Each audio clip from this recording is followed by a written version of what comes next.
I'm Tom Landon. On this episode, we'll learn what it takes to honor pioneers in educating Black students in Pulaski while looking to the future.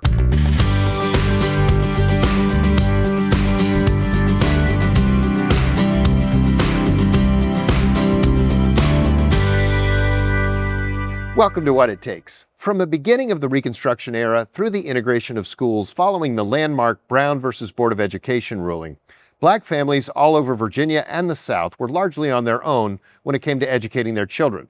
In Pulaski in the New River Valley, that role was filled by the Calfee School, which had ties to George Washington Carver. I'm pleased to welcome Jill Williams, Executive Director of the Calfee Community and Cultural Center, and Dr. Mickey Hickman, a longtime educator in Pulaski County, a former student at Calfee, and one of the driving forces behind the resurrection of the Calfee Center. Welcome to you both. Thank you. I'm so glad to have you here. Jill, I met you last year on a separate story about a renowned Roanoke County educator, and it just got me thinking that there was more to that story. So I'm so glad that you came back. And Dr. Hickman, Mickey, you went to the Calfee School. What do you remember about Calfee as a child and about sort of the whole community that surrounded it? Well, thank you for having us. But I went there grades 1 through 7. And what I remember, education was fun. School was fun there at Calfee. While some may have considered us disadvantaged, we never knew that as students and all, because I had good teachers and they laid a great foundation for me for education, and I became an educator. And Sure. so for 42 years, I taught in the Pulaski County Public School System. But I credit the foundation I received at Calfee. And I know that when we talk about, the limitations, it was mostly about resources, not about the quality of learning, right? Yes, I would say we played on the playground, and the school didn't possess a ball, so we either bought balls from home or we crushed milk cartons up and passed those around, and all our games and things were played, games like tag and hide and go seek and things like that. So I just remember we didn't have any resources out on the playground. I didn't know as a student there about my books and things. I just worked with the books that were handed to me, but I found out later on that they were substandard and all. Right, a lot of hand-me-downs and things. Jill, what attracted you, what in your background kind of attracted you to the work on saving and promoting and preserving the Calfee story? So I grew up in Pulaski and then left when I went to college and was gone for 20 years. And while I was gone, I got a master's degree in conflict resolution. And one of my first big jobs out of college, I was the executive director of the Greensboro Truth and Reconciliation Commission. And in that role, we were investigating an event that happened in 1979 when Klansmen and Nazis came and killed and wounded 5 people, wounded 10 other people at a economic justice rally and a Black housing project. And essentially the similarity between, that's a very different project than the one we're working on here. Right. But it's similar in the sense that I believe that learning about the past, coming to understand what has happened in the past, is important for informing and creating a better future. In Greensboro, the community had a divided understanding of what had happened in 1979, and that was preventing real growth. That divided understanding was preventing growth and preventing the community from coming together and working towards a better relationship in the police department with the Black community. And here, really, most of the history of what we're looking at in Pulaski is stuff that even some of the people who lived it don't know the remarkable history. And if we don't know this history, then we don't know to be proud of some of the people who were so brave right here in Pulaski to stand up and struggle for the children there to have equal education. You say the history might not be known in Pulaski. I would say in our wider viewing area, even less known. Yeah. Mickey, you were there during the time when schools began to be integrated in Virginia, right? Yes. And as somebody who was really on the front lines of all that as a kid, what did you know as a child? You'd already alluded to the fact you didn't know you didn't have the same resources, but what did you and your family talk about when it came to the segregation of schools in Virginia?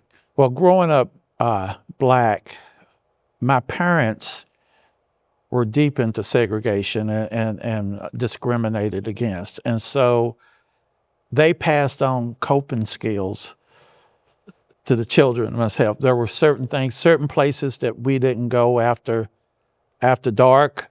When we were on the street, there were certain, when we went downtown, there were certain businesses we knew that we could go into and do business there, and there were businesses where we could not. And so coping things like you don't look white people directly in the eye. You kind of be submissive, bow your head, and walk around and things like that. Those were the kind of things that I was told. Now, we had a whole separate culture.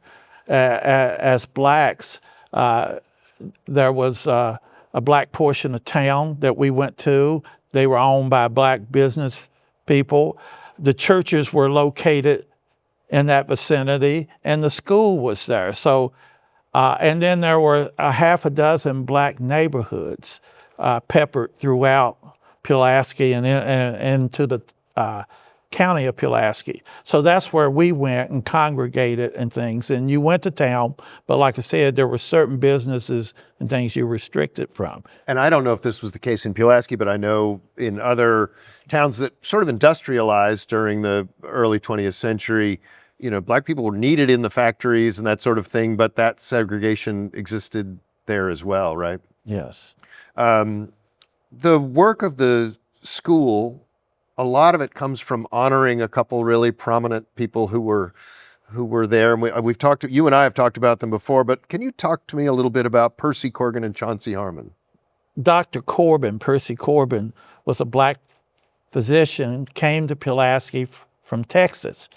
And just as I was alluding to earlier, because of segregation being sanctioned by the Virginia Constitution, Blacks had to have their own doctors, their own dentists, their own barbers, and things. So, like I said, it was a whole separate culture that we went to. And so Dr. Corbin, Percy Casino Corbin, was a Black doctor who had a practice there in Pulaski, had a nice house. I remember driving. He maybe had the nicest house among Black people. I remember passing by and being told that was the Corbin house and all. So it was for, and Chauncey Harmon was a young man, lived on Magazine Street, which was one of the Black neighborhoods I mentioned, that area. There were a lot of Black families that lived along Magazine Street.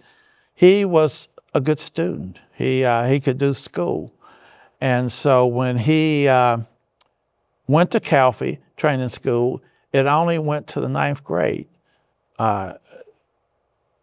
White students could go to the 12th grade, Black students to the 9th grade. So his parents decided he was such a good student and he had a future and he was a good learner. They decided to further his education and they looked for places to send him to, and came up with Tuskegee Institute in Tuskegee, Alabama. Sure. And so he went there. He went to Tuskegee, Alabama. He was only about 14 years old.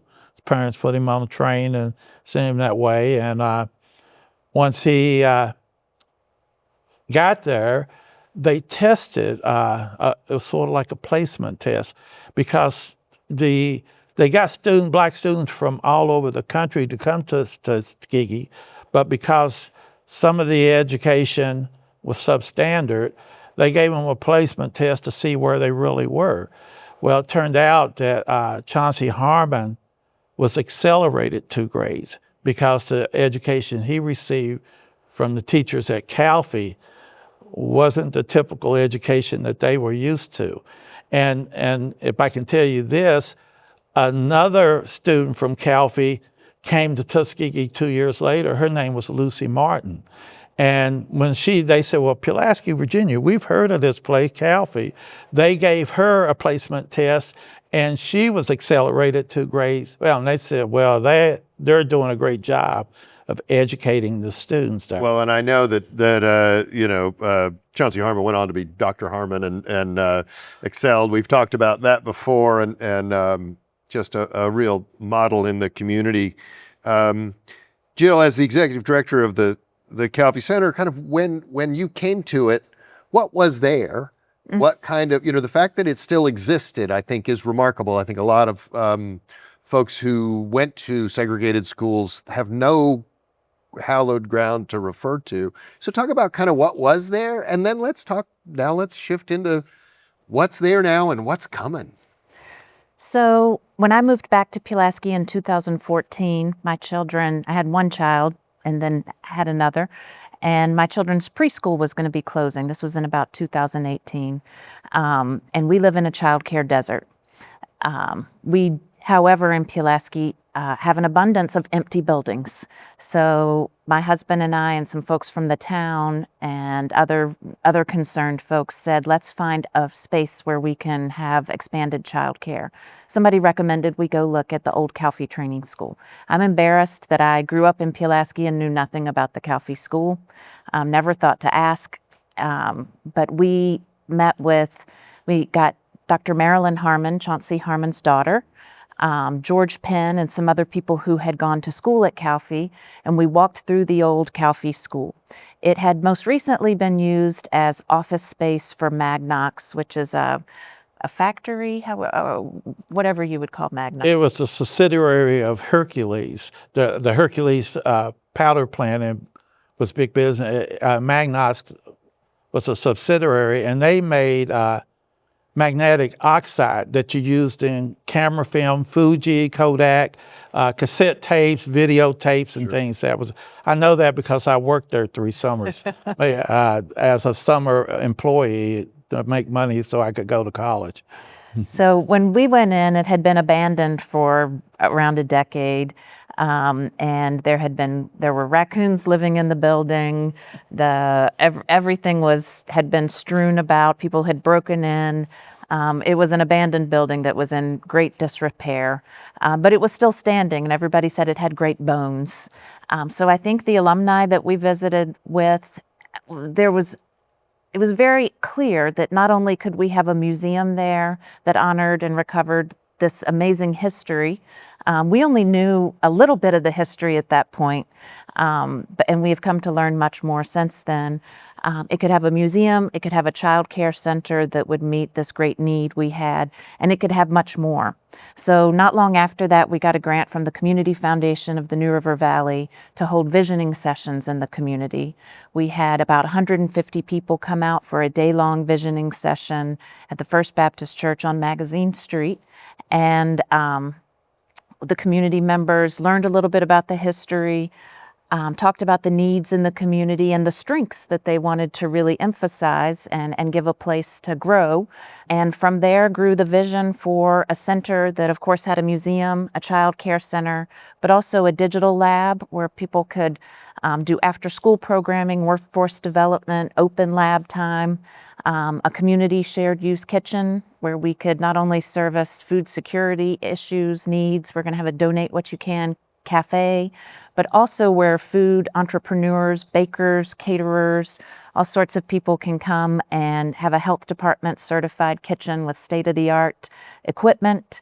We're also going to have after-school space for youth programming, space for intergenerational programming. We're going to have an event hall where we can have lots of community cultural programs, health-based programs.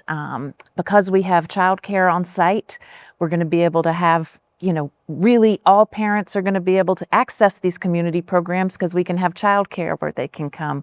We're going to have the African American Heritage Center that will tell some of the story, much more than what you've heard just so far about the history of the school. I was there about a year. It's been about a year, I think, since I was there, and I know it was the dust was still flying a little bit, but I saw the bones of the commercial kitchen. it's so great that the child care facility is up and running, because that gets people in and out of the building, doesn't it? Mm-hmm. And so as these kids are there and parents and families are there, I know you're doing a lot of work with children who in many cases, are the children or grandchildren or maybe great-grandchildren of Calfee students. Mm-hmm. I want to talk about that, but for you, what does it mean as an alum to come back and see that being transferred? I had such a good time at Calfee, a good experience there. It saddened me when I drove by the school when it was abandoned.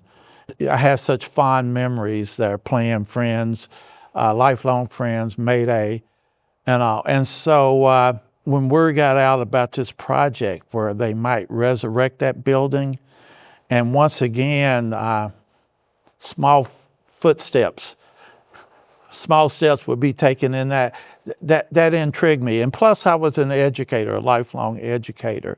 So I subscribed to the project and wanted to be involved. And so it's so heartening to me. I go by there, I try to get by at least once a week or so, or more often, to visit down there just to see the little kids down there. And it's, Very nice playground now, by the way. Yes. Very nice. Had grass, we had dirt, but we played marbles and jack rocks and hopscotch and things like that. But there's one teacher that was on that faculty when I was attending that's still living, my second grade teacher, Miss Dorothy DeBerry Venable. And so I know she's so proud, the fact that the school is coming back, that building is coming back. And the Black community is so thrilled with the progress. I'll be out and about, and I'm asked all the time for updates. And really, it's not only the Black community. I'm in Walmart. You go to Walmart, you're going to see a lot of people. And you were a school teacher for a long time, in several schools in Pulaski, so everybody knows you. Yeah, so there are queries about the project, the Calfee Center project and how it's going. And so it's a source of pride. Once was steeped in negativity, it's turning around, and it's really a positive story. Sure. Well, I don't want this interview to go by without talking about that quilt project that you and I've talked about before. Share with me what that is and what it means and what your hopes are. Yeah. So we talked a little bit about Chauncey Harmon and Dr. Percy Corbin, but they are by no means the only people who were brave. So in 1947, Dr. Percy Corbin and his son were the named plaintiff in a lawsuit in Pulaski against the Pulaski County School Board. The case, if you look it up, it says Corbin et al. Versus the County School Board of Pulaski County. It's a little redundant. But the et al. Refers to 23 parents and 54 children who signed on to this lawsuit for better educational opportunities for their children. So our quilt project is actually called the 2354 Project in honor of those 23 parents and 54 children who were incredibly brave in 1947 to be willing to put their children's names on this lawsuit. They risked their lives, their jobs, their housing, everything to stand up for better educational opportunities. So over the past year and a half, we have been researching deeply these families, not just at a moment in time in 1947, but going back as far as we can into their families, some of them all the way into times when their families were enslaved, all the way up to the present, to children who were, descendants who are children today. And we've worked with those families to design a quilt. So most of the families still have descendants who are in the area today, and we've worked with all of them or as many of them as who are willing, which is most of them, to design a quilt that has 24 blocks. So 23 of those blocks represent each of the families. All last fall, we worked very closely to design quilt blocks, and then we have a group of 8 women who are quilters who agreed to take those designs and turn them into an actual quilt that's very beautiful. We think it has 1,000 stories embedded in that quilt. So it's not just stories about the lawsuit itself or even just about education. There's symbols that represent the family's favorite hymn. There's text from families' recipes, handwritten family recipes. There are, help me try to remember some things. Well, I get on some the spot. families had children that went away to college, excelled in sports.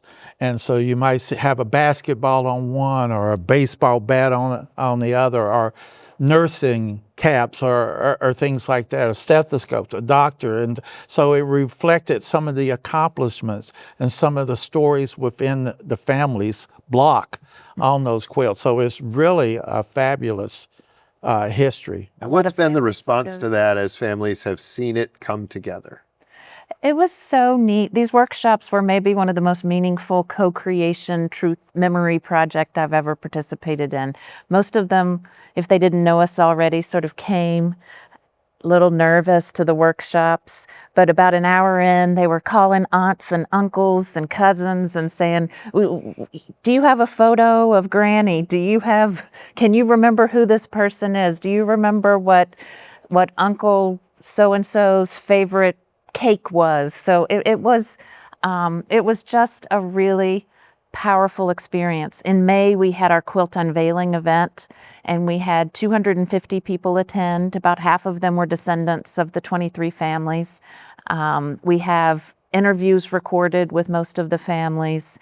We are working on a documentary telling the story of both the story in 1947 of the lawsuit, but the parallel story of our community's work to uncover this history and stitch together the community, really. The overarching story here is that we live in a time right now where we're told by some people that talking about this history is divisive, right?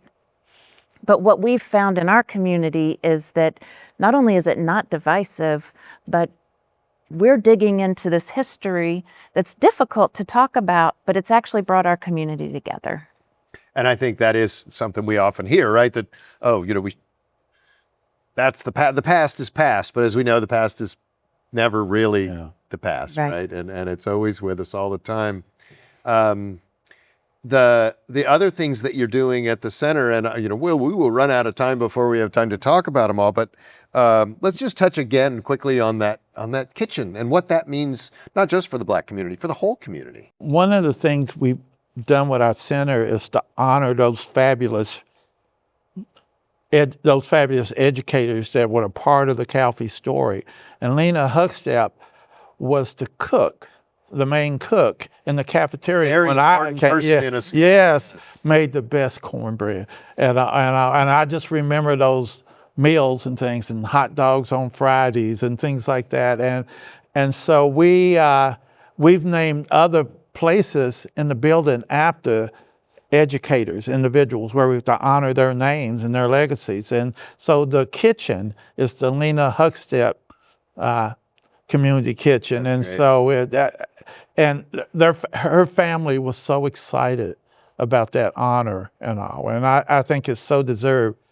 If I could take them, she used to, that cornbread I talked about, she would give extra little pieces and things for you to take home to your brother and sister and all like that. She was always doing things like that. I was always told when I was a school teacher, get to know the custodian, the cafeteria manager, and those were more important people than almost anybody else in the school. So now, so our kitchen currently is serving our child care center, which is important. We have 35 children in the center.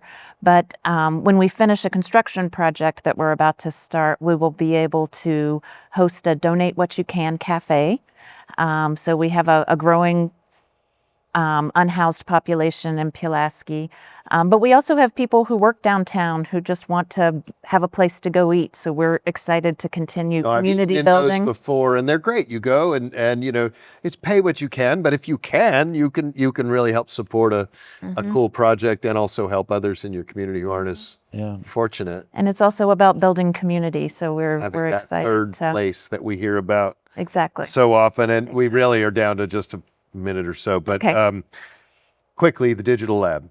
Digital lab, it will be open many hours every 7 days a week. We'll have workforce development classes. We will have after school and summer STEAM programming for youth. We will have programs where my board and other people will learn how to use Google Docs and email, digital navigation one-on-one, all sorts of things. Well, that and our also community bridging needs. that digital divide Exactly. and helping young people help old people, older Absolutely. people, Yes. or older than they are.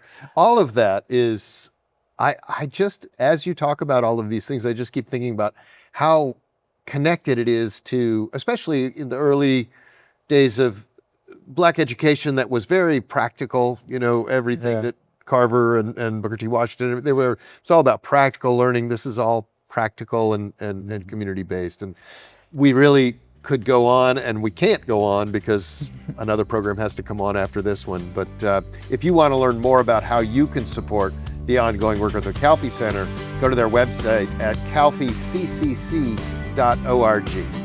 For What It Takes, I'm Tom Landon.